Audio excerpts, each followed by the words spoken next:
Dituduh sebagai sumber kebocoran data Presiden, masihkah Peduli Lindungi aman digunakan? Ditulis oleh Nia Alif di siwar.com.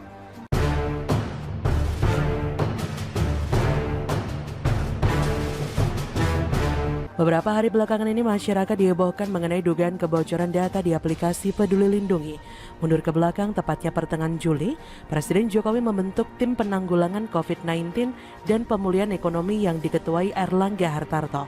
Sebagai Ketua Pemulihan Ekonomi Nasional, ada nama Erick Thohir di sana yang kemudian bekerja sama dengan Menkes membuat aplikasi Peduli Lindungi yang dibantu oleh Kominfo untuk pendaftaran di App Store. Terkait segala kontroversi yang ditimbulkan setelahnya, harus diakui ada kelemahan di aplikasi tersebut yang memungkinkan adanya celah kejahatan hanya berbekal nama dan NIK yang bersangkutan. Ini pula yang membuat negara ini heboh dan sukses membuat kebakaran kementerian terkait. Tak salah kalau media menyebut Menkominfo lempar tanggung jawab. Alih-alih menjawab secara diplomatis duduk persoalan, dirinya malah langsung to the point, seolah menyalahkan Menkes dengan menyebut kesalahan di e-hack, bukan yang ada di sistem baru Peduli Lindungi.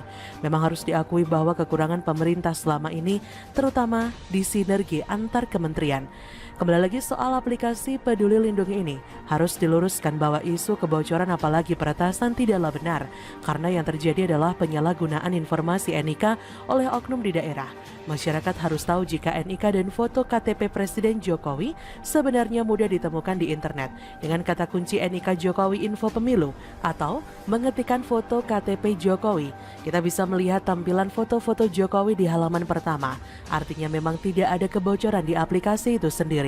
Lantas kalau sampai pelaku yang menyalahgunakan NIK dan sebagainya ditindak aparat, maka aplikasi itu sendiri harusnya direview ulang karena memungkinkan hal buruk menimpa masyarakat. Jangan cuma fokus menutup data pejabat dan menindak pelaku di lapangan. Semestinya, aplikasi ini harus dibuat seefisien mungkin dan menutup adanya penyalahgunaan yang mungkin terjadi. Kalau dirasa login dengan NIK bisa memudahkan atau membantu mereka yang tidak memiliki smartphone dan sebagainya, maka harus dipikir ulang verifikasi tambahan seperti integrasi ke nomor HP yang bersangkutan. Sebelumnya di awal bulan Juli, Erick Thohir menjelaskan bahwa integrasi data kesehatan dengan aplikasi Peduli Lindungi dapat memitigasi penyebaran pandemi COVID.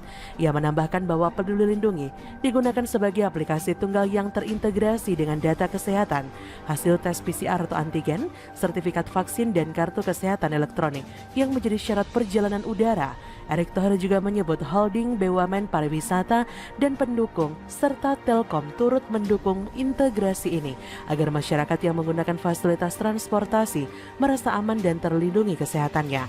Saat ini aplikasi ini juga diperluas sebagai syarat masuk mal dengan hanya melakukan scan barcode yang ada di dalam. Kalau pada akhirnya kita melihat banyak kekurangan aplikasi ini, harusnya memang ada perbaikan sistem keamanan terutama saat login.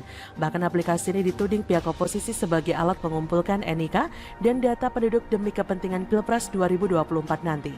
Kalau isu miring ini dianggap tidak benar, maka harus ada perbaikan sistem keamanan dan jaminan data pribadi tidak akan tersebar. Kita yakin aplikasi negara seperti Peduli Lindungi atau BPJS tidak akan bocor dengan serta-merta. Pada kasus BPJS justru kebocoran diakibatkan adanya transaksi jual beli data dari orang dalam. Inilah PR besar pemerintah. Sekitar 2 bulan yang lalu saya menyoroti kebijakan aturan SIM card oleh Kominfo. Berkaca dari pengalaman saya yang pernah keluar negeri, seseorang tidak bisa dengan mudah membeli SIM card di gerai atau toko. Kita diwajibkan mengisi formulir, memberi fotokopi kartu penduduk atau paspor dan pas foto. Setelah itu baru dilakukan pengecekan dokumen dan sebagainya yang bisa memakan waktu sehari hingga 3 hari lebih tergantung lokasi pendaftaran. Pengalaman 8 tahun yang lalu mungkin bisa berubah lebih canggih lagi saat ini. Makanya ada harapan integrasi dari pihak terkait untuk memantau SIM card yang beredar. Pemerintah bisa bekerja sama dengan gerai atau toko penyedia kartu dengan memasang fitur sidik jari atau face recognition yang nantinya terhubung dengan data kependudukan yang ada di Kemendagri. Serupa dengan aplikasi Peduli Lindungi yang harusnya bisa dikembangkan seperti lebih baik lagi. Apalagi sudah ada integrasi dengan beberapa aplikasi seperti Halodoc di dalamnya. Jangan sampai aplikasi ini jadi eKTP kedua di mana tidak ada fungsi elektronik sama sekali. Hanya bentuk fisiknya saja seperti ATM, tapi isinya seperti KTP lama yang berasal dari kertas. Kini Peduli Lindungi harus menerapkan sistem yang lebih canggih, terutama di bagian login. Kalau bisa ada integrasi dengan Mendagri dengan menerapkan login lewat sidik jari atau pengenalan wajah.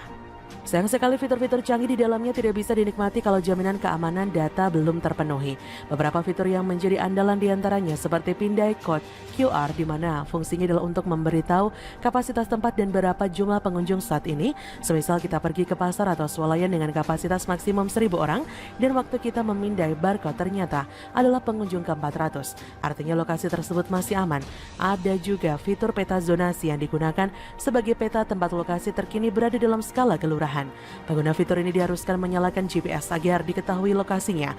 Nantinya akan ada tampilan warna berbeda, semisal warna orange untuk risiko rendah dan merah untuk risiko tinggi. Selain itu ada juga tab statistik, teledokter, paspor digital, dan diari perjalanan, pendaftaran vaksin juga e-hack.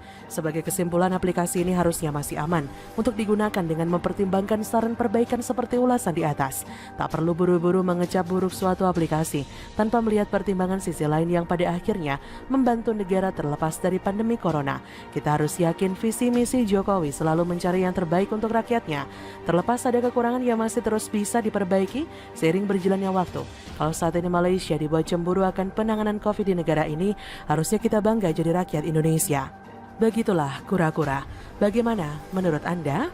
Silakan tulis komen Anda di kolom komentar, like, subscribe, dan share di sosial media kalian. Artikel ini bisa Anda lihat secara lebih lengkap di laman siwar.com.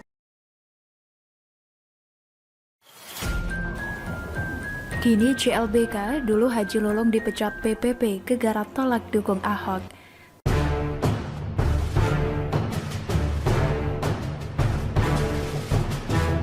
Politikus Abraham Lunggana atau Haji Lulung keluar dari PAN untuk menyamai cinta kembali bersama partai lamanya PPP. Haji Lulung dulu sempat dipecat dari PPP karena dukungan politik ke pasangan Anies Sandi di Pilkada DKI. Dirangkum detik.com pada Selasa 7 September 2021, Haji Lulung dipecat sebagai kader PPP pimpinan Jan Faris karena mendukung pasangan calon Pilgub DKI Jakarta Anies Baswedan Sandiaga Uno pada Pilkada 2017. Jan menyatakan pemecatan Lulung ini juga dibarengi dengan pemecatan 9 kader PPP lainnya. Jan mengatakan 9 kader lainnya mengikuti jejak Lulung yang telah menyatakan dukungan kepada pasangan calon yang berbeda dengan PPP, yaitu Basuki Cahayapurnama dan Jarod Saiful Hidayat. Oleh karena itu, Jan menyebut pemecatan itu merupakan upaya terakhir untuk menyatukan suara. Haji Lulung merasa dibohongi oleh PPP. Haji Lulung pun buka suara. Dia merasa dimanfaatkan setelah mendeklarasikan diri untuk mendukung Ketum PPP Romahur Musi. Lulung membenarkan pernyataan Sekjen PPP Arsul Sani soal sejumlah tawaran mulia dari tawaran pimpinan DPRD DKI hingga Ketua DPP PPP. Namun dia menampik jika tersebut tak mau melepaskan jabatan sebagai pimpinan DPRD. Lulung menjelaskan alasannya keberatan jika akan dicopot sebagai pimpinan DPRD. Menurutnya, dia layak mendapatkan posisi tersebut karena mampu meraih 10 kursi di DPRD. Lulung pindah ke PAN. Haji Lulung pun berlabuh ke PAN.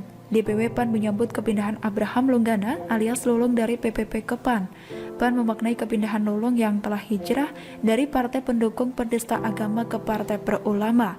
Selain itu, diketahui PPP kubu Jan mendukung Ahok dan Jarot.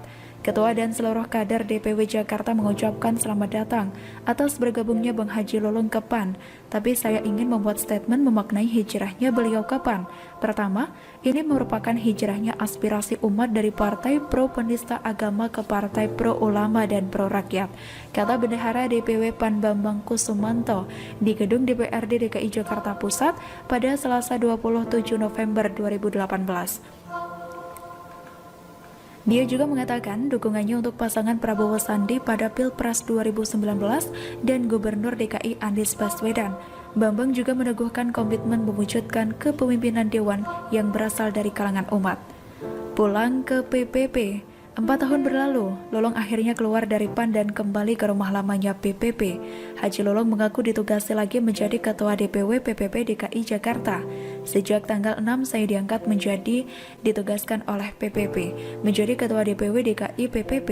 Tentunya mohon doa restu sama semua umat. Kami mohon doa restu kepada semua masyarakat agar saya dapat menjalani dengan PPP ini dengan baik, kata Lulung saat dihubungi pada Selasa 7 September 2021. Lulung menyinggung kembali permasalahannya dengan PPP pada Pilkada DKI 2017. Lulung berharap masalah serupa tidak terjadi lagi. Dengan berhenti dari PAN, Haji Lulung menyebut dirinya bakal menjalani pergantian antar waktu sebagai anggota DPR RI. Lulung mengaku ikhlas karena takzim kepada ulama-ulama yang memintanya untuk kembali ke PPP. Sekjen PAN Edi Suparno membenarkan Haji Lulung pulang ke PPP. Edi Suparno pun mendoakan yang terbaik untuk Haji Lulung. Selamat bertugas, selamat dan sukses dalam menjalankan segala ikhtiarnya, kata Edi Suparno secara terpisah.